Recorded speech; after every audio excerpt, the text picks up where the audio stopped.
كنت بنتكلم على موضوع امبارح اثير او اول امبارح ان الاستاذ مرتضى منصور هيتنازل عن القضيه او هيتنازل عن ان القضيه مرفوعه وان هو خلاص هيسيب المشكله يعني ويحلها. الكلام ده طبعا اثير من يومين والاستاذ مرتضى طلع امبارح وقال هذا الكلام.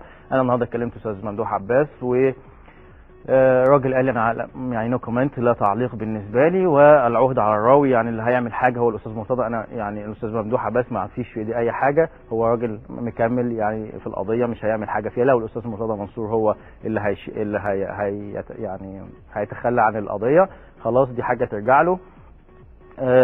ده فجاه كده، دي يمكن كان خبر غريب، خبر مثير، ولكن رايي الشخصي في هذا الموضوع يعني حاجه كويسه من الاستاذ مرتضى، ولكن هو الحكم يوم 19 يعني حضرتك رد المحكمه وخلي المحكمه تحكم، يعني من غير ما حضرتك تتنازل ولا حاجه، خلي المحكمه تحكم. المحكمه كانت المفروض تحكم كذا مره قبل كده وكان دايما بتترد المحكمه.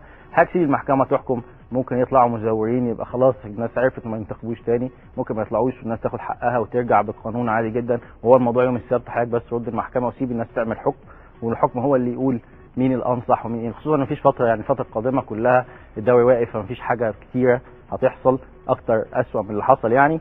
ده انا رايي الشخصي، يعني الموضوع كان يعني لو كنا تنازلنا بدري شويه، لكن حاجه كويسه من الاستاذ مرتضى ان هو حسب نادي الزمالك في الفتره الاخيره، ودي حاجه محترمه منه. نتمنى ان نوصل لحل يعني جذري بقى في نادي الزمالك ده، ان حاجه بجد بقت تزهق، كل يوم مشاكل وكل يوم قواضي وكل يوم يعني ناس بتقعد تتغنى بحب نادي الزمالك، وكلهم يعني ناس بعيده كل البعد عن نادي الزمالك فعلا وعن حبهم لنادي الزمالك، كل واحد بيلعب على مصلحته الشخصيه. نتمنى المواضيع تنتهي ان شاء الله باذن الله.